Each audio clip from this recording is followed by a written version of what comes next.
भारत बौद्ध कूटनीति के सारे एशियाई देशों के साथ अपने संबंधों को बेहतर करने में लगा हुआ है।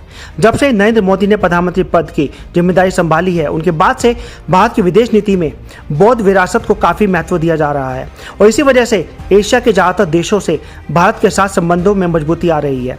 देखा जाए तो दुनिया भर की 97% बौद्ध आबादी एशिया के देशों में रहती है और भारत बौद्ध धर्म का अहम तीर्थ स्थल है। ऐसे में पिछले कुछ सालों में दुनिया के 39 देशों में भारत ने इसी बौद्ध नीति के सहारे अपने संबंधों को कई नई दिशा दी है। भारतीय विदेश नीति में लुक ईस्ट और एक्ट ईस्ट एशिया की कामयाबी में बौद्ध नीति अहम स्थान बनता जा रहा है। देखा जाए तो चीन लगातार दुनिया के देशों के साथ अपने संबंधों को मजबूत करता जा रहा है। चीन अपने संबंधों को मजबूत करने के लिए दुनिया के कई देशों को लोन मुहैया करा रहा है। साथ ही मिलिट्री इंफ्रास्ट्रक्चर के क्षेत्र में भी चीनी कंपनियां बड़ी संख्या में इन्वेस्टमेंट कर रही हैं, जिसकी वजह से चीन के कर्ज मायाजाल में भी कई देश फंसकर बाहर नहीं निकल पा रहे हैं। हाल ही में जिस तरीके से श्रीलंका, पाकिस्तान और अफ्रीका के कुछ देशों में चीन के कर्ज का असर हुआ, उसे लेकर दुनिया के कई देश चीन की नीतियों पर सशंकित हैं। चीन से उलट भारत सॉफ्ट पावर के दम पर एशिया के ज्यादातर देशों से जुड़ रहा है, जिसकी वजह से भारत के प्रति इन देशों में काफी सम्मान है। भारत ने एक्ट ईस्ट एशिया के तहत अपने संबंधों को मजबूत करने के लिए 3C यानी कल्चर, कनेक्टिविटी और कॉमर्स के विकास पर जोर दे रही है। दुनिया के अलग अलग देशों में बौद्ध धर्म के प्रचार प्रसार में लगे इंटरनेशनल बुद्धिस्ट कन्फेडरेशन यानी कि IBC ने इस साल 5 नवंबर को 10 साल पूरे होने पर दिल्ली में एक बड़ा कार्यक्रम किया, जिसमें दुनिया भर से आए बौद्ध धर्म के अनुयायी, विद्वान और राजदूत शामिल हुए। IBC की स्थापना साल 2012 में की गई थी और नई दिल्ली में इसका मुख्यालय बनाया गया है। IBC का मुख्य उद्देश्य दुनिया भर में बौद्ध धर्म से जुड़े धार्मिक स्थलों का संरक्षण और उससे जुड़ी जानकारियों को दुनिया भर में प्रसारित करना है।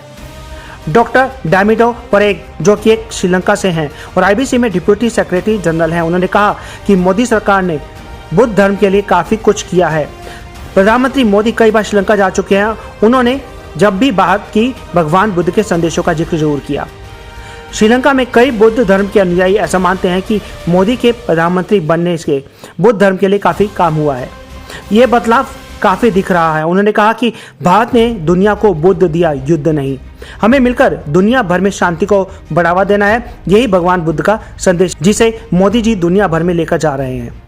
ज़्यादातर बौद्ध धर्म से जुड़ी सांस्कृतिक विरासत भारत के उत्तर प्रदेश, बिहार और मध्य प्रदेश राज्यों में है, जिनकी वजह से हर साल लाखों की संख्या में बौद्ध धर्म के अनुयायी भारत भ्रमण करने के लिए आते हैं। ऐसे में जहां देश में पर्यटन के क्षेत्र में इसका फायदा मिल रहा है, वहीं बौद्ध धर्म का अहम तीर्थस्थल होने की वजह से दुनिया भर के कई देशों के लोग बौद्ध धर्म की वजह से अपने आप को जुड़ा महसूस करते हैं। बौद्ध धर्म के संदेशों को दुनिया भर में प्रसारित करने के लिए भारत नेपाल के लुम्बिनी में India international centre for Buddhist culture and heritage बनवा रहा है। IBC ने आने वाले दिनों में दुनिया के उन देशों में जहां बौद्ध धर्म के अनुयायी सब ज़्यादा रहते हैं, उन देशों के यंग मॉन्क्स को देश के सभी अहम बौद्ध धर्म से जुड़े तीर्थ स्थलों का भ्रमण करने की योजना बनाई है।